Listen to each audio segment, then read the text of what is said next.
ನಡುವೆ ಮುಖಾಮುಖಿ ಡಿಕ್ಕಿ ಸಂಭವಿಸಿದ ಪರಿಣಾಮ ದಂಪತಿ ಸ್ಥಳದಲ್ಲೇ ಮೃತಪಟ್ಟ ಘಟನೆ ತುಮಕೂರು ಹೊರವಲಯದ ನಾಮದ ಚಿಲುಮು ರಸ್ತೆಯ ಸಿದ್ಧಗಂಗಾ ಕ್ರಾಸ್ ಬಳಿ ನಡೆದಿದೆ. ಅವರು ಕೊರಟಗೆರೆ ತಾಲೂಕಿನ ಇರಕಸಂದ್ರ ಕಾಲೋನಿ ಮೂಲದ ದಂಪತಿ ಎಂದು ತಿಳಿದು ಬಂದಿದೆ. ಇವರು ಓಮ್ನಿ ಕಾರಿನಲ್ಲಿ ಪ್ರಯಾಣಿಸುತ್ತಿದ್ದರು ಎಂದು ತಿಳಿದು ಬಂದಿದೆ.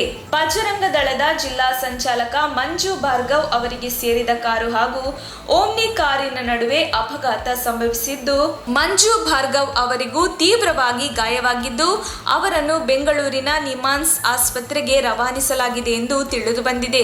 ಅತಿ ವೇಗದಲ್ಲಿ ಕಾರುಗಳು ನಿಯಂತ್ರಣ ಕಳೆದುಕೊಂಡು ಮುಖಾಮುಖಿಯಾಗಿ ಡಿಕ್ಕಿಯಾಗಿದೆ ಎಂದು ಹೇಳಲಾಗಿದೆ. ಘಟನಾ ಸ್ಥಳಕ್ಕೆ ಕ್ಯಾಸ್ತಂದ್ರ ಪೊಲೀಸ್ ಭೇಟಿ ನೀಡಿ ಪರಿಶೀಲನೆ ನಡೆಸಿ ಪ್ರಕರಣ ದಾಖಲಿಸಿಕೊಂಡು ಮುಂದಿನ ಕ್ರಮ ಜರುಗಿಸಿದ್ದಾರೆ.